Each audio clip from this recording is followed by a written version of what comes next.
Pagdating sa outdoor adventure, hindi magpapatalo ang Cebu. Sagana ang probinsya sa mga beach at outdoor adventure. Gaya sa bayan ng Mualbual. Certified summer goal ito dahil sa ganda ng dagat, tinong buhangin at mga resort at hotel. Ang isang hostel cafe rito may kakaibang appeal sa mga dayuhan. Level up ang Pinoy hospitality dahil bintahe ang paboritong finger food ng mga Pinoy, ang lumpia. At ang twist, may lumpia wrapping session sila para sa mga guest. Itinuturo ang paghahanda ng ingredients, pagbalot ng lumpia hanggang sa pagprito. Recipe raw ito ng hostel cafe para makapag-band ang mga guest at malasap din nila ang mayamang kultura ng mga Pinoy. Pinapakita kasi namin dito sa hostel ano yung culture ng Filipino talaga. Ito yung got gum danji o stuffed dried persimmon. Simple, pero puno raw ng benepisyo sa kalusugan ang recipe. Tatadta rin ang jujube, walnuts at pumpkin seeds. Pagkatapos lalagyan ng yuja syrup at honey, tsaka hahaluin. Ilalagay sa persimmon at isisiksik na mala dumplings o siomai. Pasado kaya ito sa aking kaibigang Korean na si Park Jumin?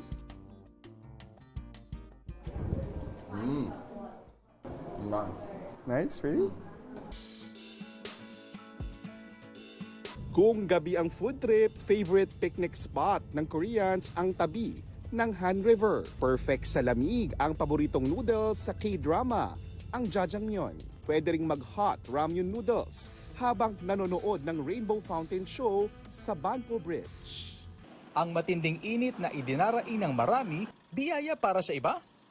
Singtindi ng sikat ng araw ngayon ang daing business ni Javel at Geraldine. Dahil po hindi po binilad po namin yan, masisira po yan. Tuyo talaga po yung para hindi magkaamoy yung tuyo. Ang mga isdang pinatuyo, titimbangin, irerepak at ibebenta ng 50 to 100 pesos kada tumpok. Sa puhunang 5,500 pesos, mahigit 7,000 pesos nakita ang balik. Tsagaan lang po talaga kasi diyan po kami kumukuha ng pangkabuhayan eh. Pampawi ng init ang negosyo ng college student na si Justin Cadar at partner niyang si Hana. Sa palengke sa General Santos City, dinudumog ang kanilang ice cream. Pero ang pinakamabentang refreshment nila, dragon fruit juice. It's giving healthy at refreshing dahil homemade pa ito.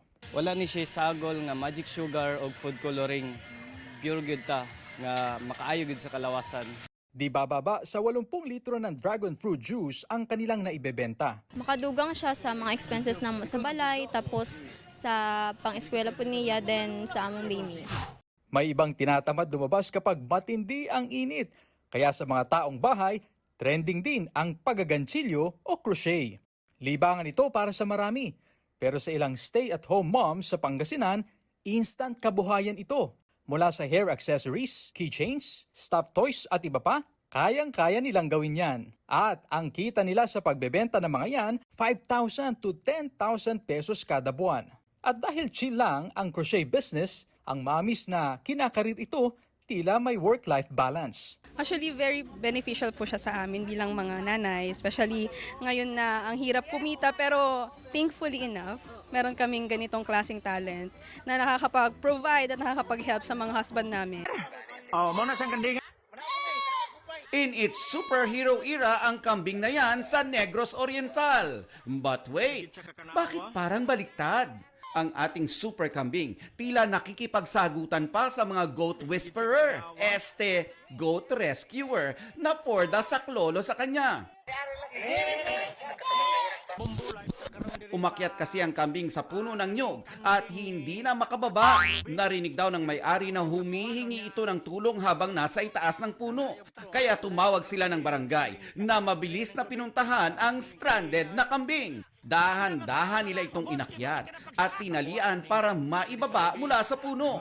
Kwento ng may-ari, sa mesa nagsimulang umakyat ang alagang kambing. Shocked sila na pati puno ng nyog aakyatin ito. Baka raw on a mission ang kambing na maghanap ng sariwang damo. Ang bida nating goat, literal na GOAT o greatest of all time sa kakaiba nitong trip. In the end, malaya na muli ang kambing at ready na siya to conquer the world. Ano ang mga namana mo sa iyong ina? Yung pagiging loyal, yung pagiging masiyahin. Sa tahanan kung saan una tayong nagkakaroon ng kamalayan, kadalasang una nating natututuhan ang nakikita natin sa ating mga magulang. Pero hindi lang yan ang namamana natin, kundi pati ang mga nakaugali ang masasabi mong anak ka nga ng nanay mo. Yung bigla-biglang nagagalit. Ginagawa ko po sa kuya ko. Kunyari po, need niya ng, naghanap siya ng things na kailangan niya po. Tapos alam ko na agad ko saan po nakalagay. Sabi nga ng ilang netizen, namana nila ang pagiging quote-unquote Armalite ng kanilang mga nanay. Yung iba naman daw ang pagiging madiskarte.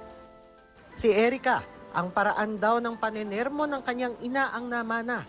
Sabi ng mga kapatid ko, para kung si mama, naaalala ko siya and then na-realize ko na tama naman pala yung mga sinasabi niya sa amin dati. Ayon sa life coach na si Nathaniel Chua, bukod sa lukso ng dugo, ilan sa pwedeng magpaliwanag sa fenomeno na ito ang likas na kagustuhan nating mga tao bilang social creatures na mapabilang o mabilong. Mga rules, no? About kung paano mabuhay, kung paano kumilos. Lahat tayo gusto natin magbilong. Social animal tayo. So, kailangan natin na meron tayong grupo. You learn that from an elder. May ibang kaugalian din na nagsisilbing magandang alaala o palatandaan ng dapat o hindi dapat gawin. Na syempre, ang unang nagturo, ang ating mga ina. Pag nai-stress sila, hindi sila umiiyak, hindi sila natatakot. We tend to copy each other. Pero kahit ano pa mang namana o nagaya natin kina nanay, mami, mama o mamshi, ang mahalaga, nagagamit natin ang mga bagay na ito para magtagumpay sa buhay. Kaya para sa lahat ng ina, tita, lola o nagsisilbing mother figure ninyo, Happy Mother's Day!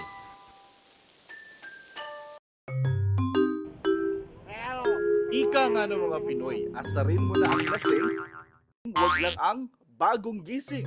Kaya ayan, for the maktol, ang fur baby ng Coronadal na si Brownie. Morning. Aakalain mong nag-overnight duty siya dahil ayaw pang bumangon. Sweet naman ang fur dad na si Hens habang siya'y ginigising. Sinulit talaga ni Brownie ang kanyang day off ngayong weekend at Gina G na nagpagulong-gulong sa higaan at nagpapulupot pa sa kumot.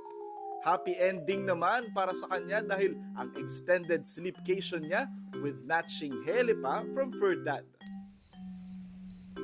Kwento ni Hens, malambing na aso si Brownie at gusto niya lagi ng may katabi sa pagtulog. Kapag naman daw may pasok, sinasabayan pa siya nitong bumangon. Instant obstacle course naman ang ganap ng mga Persian cutings na nagpapahinga sa hagdan. Napasabak tuloy sa ninja moves ang kanilang fur dad. Iilid lang ako mga boss ha. Ito to, ang hirap mo ba? Literal na show them who's the boss dahil ang fur dad ang nag-adjust para sa kanila. Ayon sa kanilang fur mom na si Ninya Lianeta, nasa 14 na Persian cats ang inaalagaan nila. Ay, salamat. Tapos din.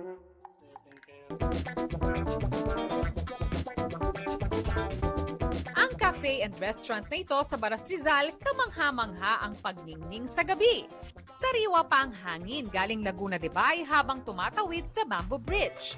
At eco-friendly rin daw sila. Kami po ay merong solar panel na siyang nagiging source of energy namin. Ang daan papasok at palabas ng restaurant na palilibutan ng mga higanting puno ng mahogany. At kahit nga maliwanag na ang buwan, mag-enjoy pa rin sa pagpapapicture dito sa Malanami Island na lugar dito sa Baras Rizal.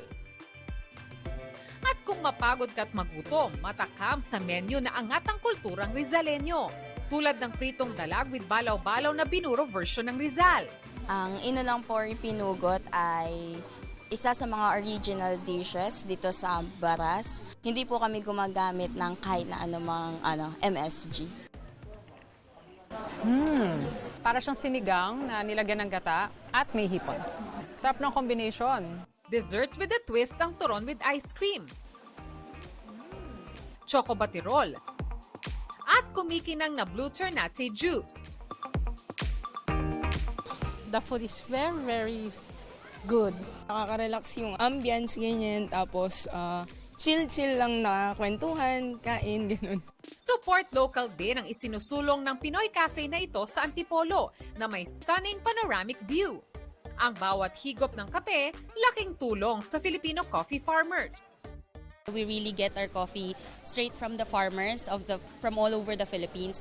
Tapos po, we take pride also with our mga desserts like yung alcalde suman namin na staple dito sa Antipolo, which is suman, kasoy, mangga. I never taste coffee like this from others, and as well as the ambience, the view. It's really good. May twist din ang kanilang Pinoy menu tulad ng sinigang na hiniwalay ang sabaw. Litaw ang Antipolo sa palitaw na may kasoy, mangga, gata at white chocolate mint. At suma na may mangga, kasoy, caramel at salted cream.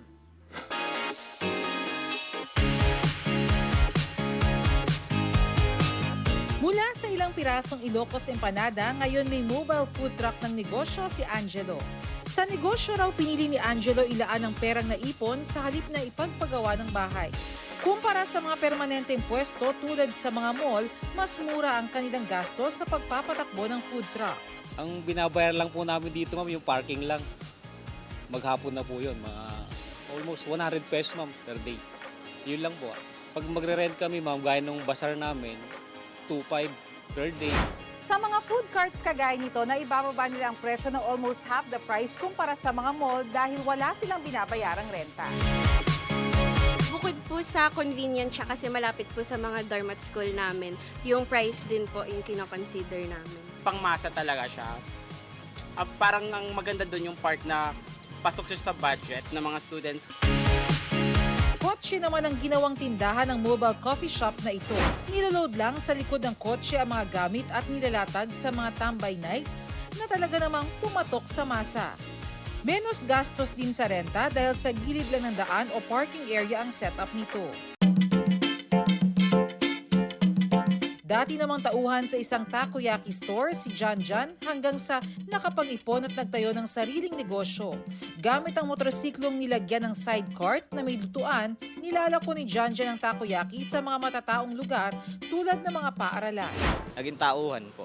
Tapos pag nagkaipon po, nagnegosyo po ng sarili. Pero kumpisa dito, Nueva Ecija po. Niluwas lang po namin. Niluwas po namin dito. Wala pa po takoyaki, no? Kami pa lang po nag-uumpisa. Masyadong masakit sa bulsa kung o-order po tayo sa mga restaurant. So ayun, from time to time, need lang po natin magtipid. Payo ng mga mobile food cart owners sa mga nais pasukin ng ganitong negosyo. Tsatsagayin nyo lang ho talaga. Yung hindi naman lahat ibibigay sa inyo eh. Kumbaga, ikaw din yung gagawa ng swerte mo. Sipag lang po, tsaga. Kung maipit ka sa traffic at sumakit ang bulsa sa mahalang petrolyo, sabayan pa ng init ang ulo sa gitna ng matinding init, nakaka-bad vibes talaga. Pero ang TNVS driver na si John Michael Melo, good vibes ang paandar. Ang kanyang pampa-GV, mga freebie.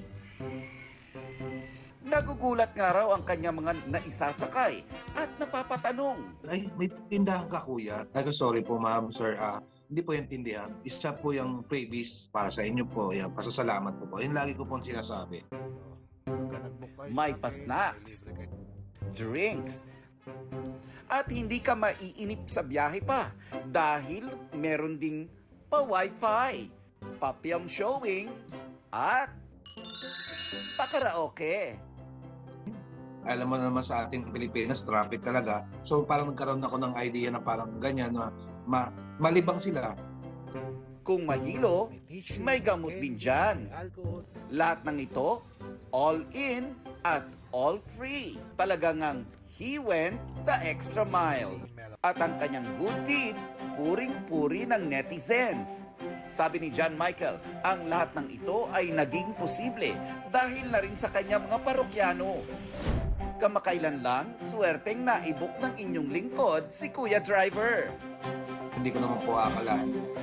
On the spot may sasakay kong isang newscaster. Pero indalo ko pa rin siya kasi yun po yung gawain ko po talaga. Kaya naman kuya, ang aming rating sa'yo, 5 out of 5.